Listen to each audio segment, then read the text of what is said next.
can't help but think about the poem Service when you're talking about that, because it turns everything upside down in that poem for me turns everything upside down for many reasons.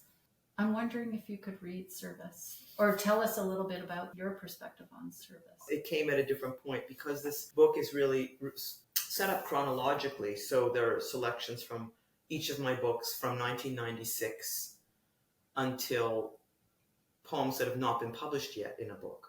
And Service is one of those.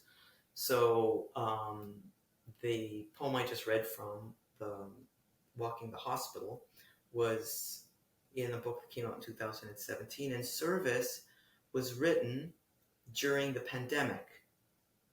And so it reflects my seeing it at that moment. And it's a short poem. And it's at the end of the collection, Service. The doctors are writing poetry. The poets are listening to the stories of soldiers. The soldiers are changing the sheets of the aged. The aged are dying as trumpetlessly as ever. And if you could rub their feet, that may be all you can do, but it is a lot. Their feet get very cold where they are going, and then get very still.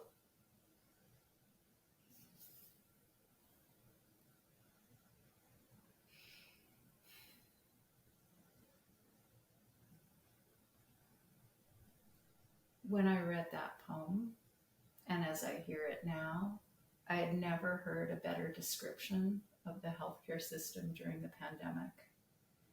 And that's what I meant, how I could relate to roles being shifted and how we were turned upside down and inside out and became soldiers. And during the pandemic, the metaphor used was often a war metaphor, which personally was just so challenging for me because we weren't on different sides. We weren't us against patients. We were still serving the patients. And then you just took us on this journey in 8 lines back to service. Maybe all you can do is massage the feet, rub the feet until there's stillness and that reality. And I can relate to the poem in a much wider context than the pandemic, and yet that's how my initial reflection. That's really so interesting to me because I didn't even get that it was turning the jobs inside out. But it's true, the doctors are writing poetry, the poets are listening to soul, like everybody's doing something else. The reference to the soldiers, although you're right about this war metaphor, was actually literal because it was I was thinking about soldiers being called in.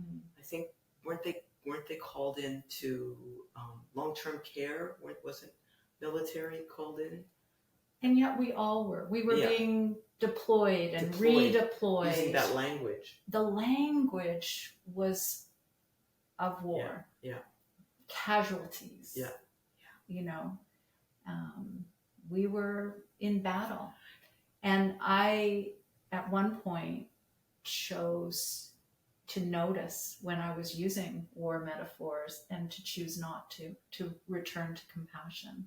And this poem highlights that for me, not to mention the fact I met you during the pandemic when, as a doctor, I was writing poetry as a way to metabolize some of this experience. That was very important, that moment.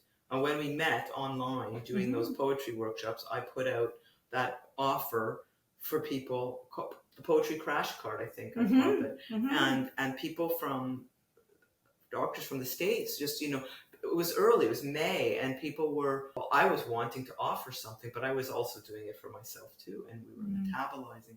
So the doctors writing poetry came right out of that. And I didn't realize until you brought this poem up that there is so much in this little poem because an acquaintance of mine talked about someone in his family who was dying, and that he was rubbing their feet. So it was brought to a very personal level from the widest. Again, the back and forth, the personal and the wide. It's all through the lens. The lens opens and it just takes it all in. The lens of the pen